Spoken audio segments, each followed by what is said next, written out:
Estamos de volta. A gente vai ao médico, ele pede para que façamos exames, mas poucos são os que seguem as orientações. E por que é importante obedecer às rotinas que os especialistas pedem para a gente? Agora entra aqui na nossa conversa o clínico geral Luiz Henrique Vidigal. Vocês pedem os exames, a gente vai lá, mostra, vocês orientam, a gente não faz nada. Isso também é um risco para o coração, doutor Luiz? Mônica, eu confesso que quando o paciente vai ao consultório querendo fazer um check-up, a primeira coisa que eu pergunto é: você está preparado para os resultados? E o que você está fazendo para ver os exames serem bons? Essa é a primeira pergunta que eu faço. Porque eu brinco com o paciente, o check-up é a maneira mais fácil de você ver tudo que está errado e não fazer nada. Porque o paciente, muitas vezes, ele pede os exames, ele vai ao médico já solicitando os exames.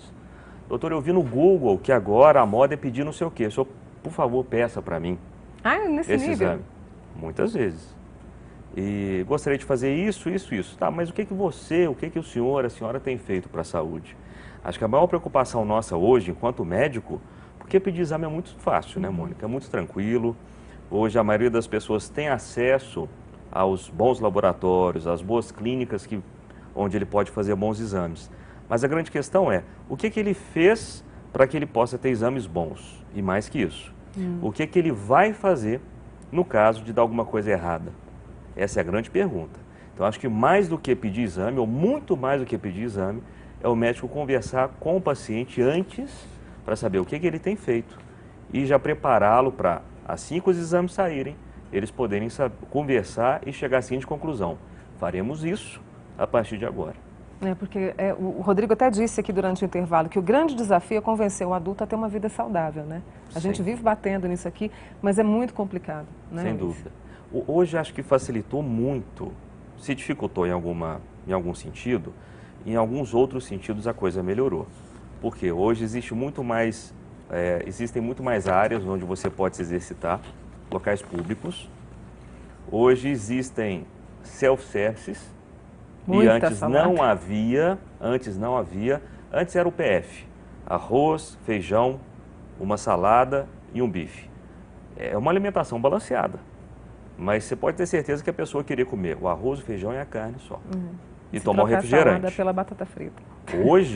Hoje você tem muita salada, você tem sobremesas com fruta, ou seja, e você pesa o prato. Então hoje a coisa melhorou em muitos sentidos.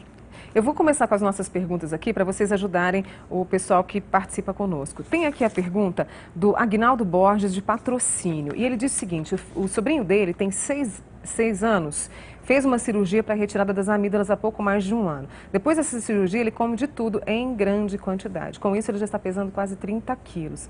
A barriga dele faz umas dobrinhas. A altura dele deve ser por volta de 1,10. E para piorar, ele não gosta de brincadeiras que gastem energia. Já está sendo chamado de gordinho e fica sem graça. O que fazer para ajudar? Mônica, olha que interessante. Hoje nós estamos com a campanha seguinte: conheça seus números. Pense bem, então a pessoa fala assim: eu não sinto nada. Só que a gente tem que enfatizar isso. Conheça seus números. Quais são esses números? Primeiro, qual o número da sua pressão arterial? Criança tem hipertensão arterial? Criança tem pressão alta. Ele tem que saber se ele está acima do peso, se ele não está hipertenso. Conheça seu índice de massa corporal. Depois nós vamos ensinar um jeito simples de calcular o índice de massa corporal com a ajuda da tecnologia. Veja se eu estou acima do peso. Conheça o seu colesterol. Criança tem colesterol alto? Tem. Conheça o número da sua glicose. Criança tem glicose alta? Tem glicose alta. Então conheça seus números. Não basta não sentir nada. Então essa criança, se já está acima do peso, precisa de fazer conhecer os números. E vão simples, né? Nós fizemos no último programa a medida da circunferência abdominal. Ver se isso está adequado. E a partir desse conhecimento, como o Luiz disse, nós vamos tomar alguma atitude. Então você vê que o próprio familiar já sabe que alguma coisa está errada, que a comida não deve ser em excesso e a comida e a atividade tem que fazer parte da vida. Então, é por prática. A criança, ela tem que ser moldada, ela tem que ser ensinada sobre isso, né? E quer uma dica boa? O que fazer? Comece ele a fazer atividade física. Comece ele comendo menos e convidando: vamos soltar pipa comigo? Vamos fazer alguma atividade? Vamos passear com o cachorro comigo? Então começa a incentivar. Não precisa ser assim, falar para a criança, você vai sair e fazer uma caminhada no parque durante meia hora. Isso é chato, né? Mas chama ele e fala assim, vamos ali jogar o vassoura-bola comigo?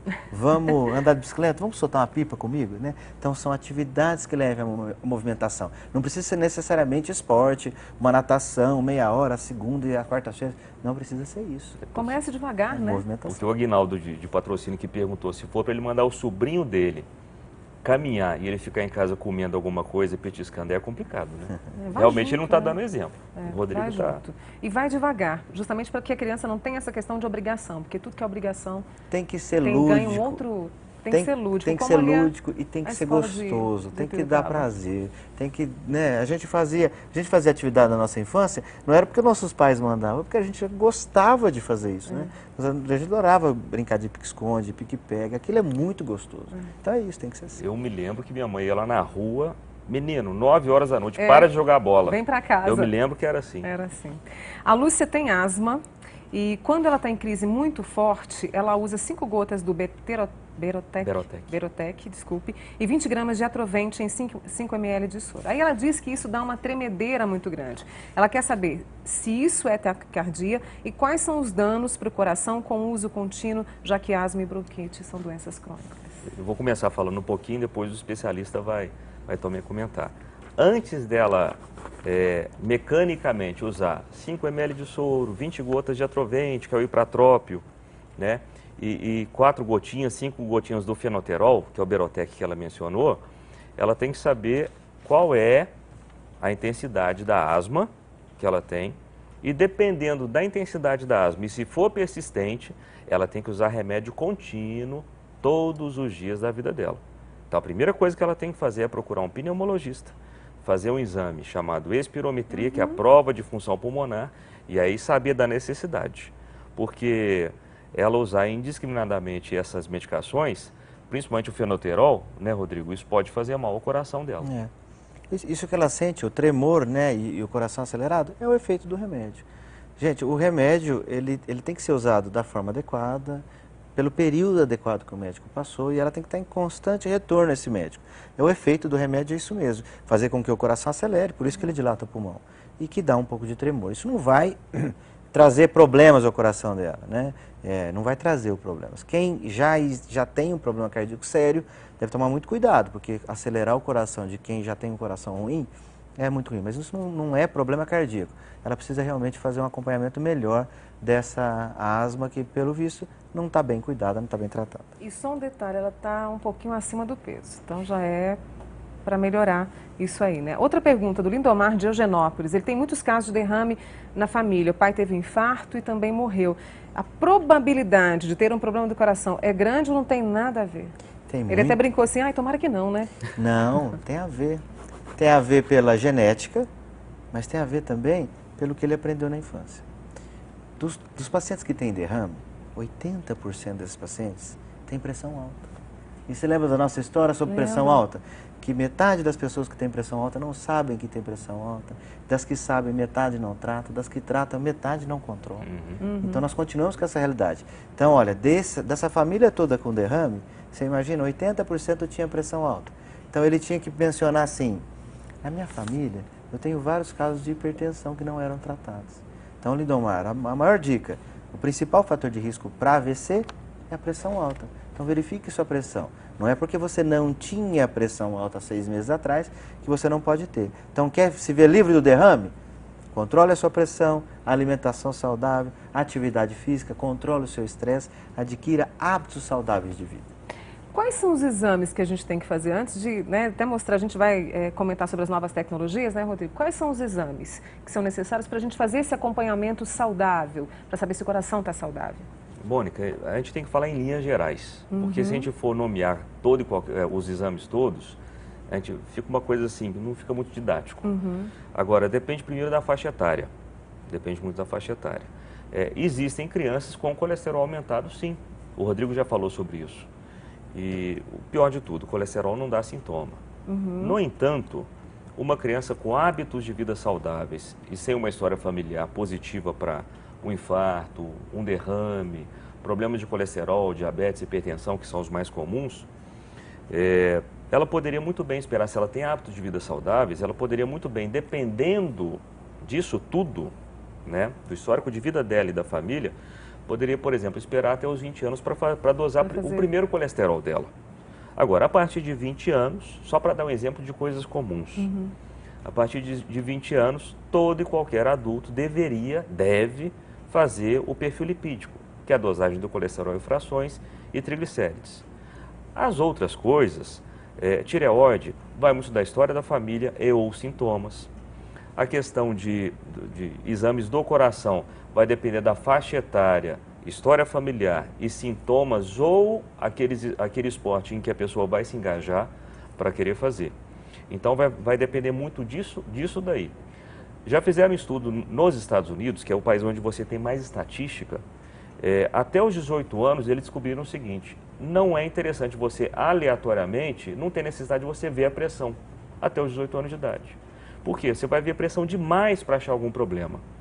Não estamos falando da criança que está acima do peso, da criança que já está tendo algum problema ou algum sintoma. É diferente. Estamos falando de crianças que estão no peso, têm hábitos de vida saudáveis que já foram defendidos aqui pelo Rodrigo e que poderiam muito bem chegar até os 18 anos de idade para ver a pressão pela primeira vez. Ou seja, a gente não tem que ser extremo. Você pensar, todos são doentes, isso é uma grande mentira. Ao mesmo tempo, todos são saudáveis. O Rodrigo foi muito feliz no que ele disse. Você se acha saudável, mas não conhece os seus números. Então, nem 8 nem 80. Se você tem algum sintoma, está acima do peso ou a história familiar é muito forte, vá ao médico para que ele desenhe o seu perfil de exames para que você tenha que fazer. Quer dizer, é prevenir. Prevenção que, mais uma vez, a Sociedade Brasileira de Cardiologia bate muito firme, né, Rodrigo? Sem dúvida nenhuma. Hábitos de vida. Olha que coisa interessante. Nós estamos cada vez com mais tecnologia para tratar o infarto, para diminuir as doenças, para curar as pessoas. Mas o acontecimento deles, que em termo médico a gente chama incidência dos infartos, não está diminuindo. Não está. Então, assim, hoje nós tratamos. Antigamente a mortalidade de um infarto era 30%. Hoje consigo chegar no hospital, menos de 5% a mortalidade. Eu estou tratando melhor. As pessoas estão morrendo menos. Mas elas não estão deixando de ter um infarto. Então essa que é a nossa visão agora. É mudar a sociedade, mudar a mente, mudar os corações para que nós possamos apresentar menos doença. Né? O custo emocional, financeiro, de tudo isso, né, familiar, de uma doença precoce, um infarto aos 50 anos de idade, é muito alto. Então nós temos que diminuir a ocorrência do infarto, do derrame. No próximo bloco a gente vai saber um pouquinho de quais exames, essa tecnologia, né, que está ajudando muito os profissionais e a gente também. Bem Viver volta já.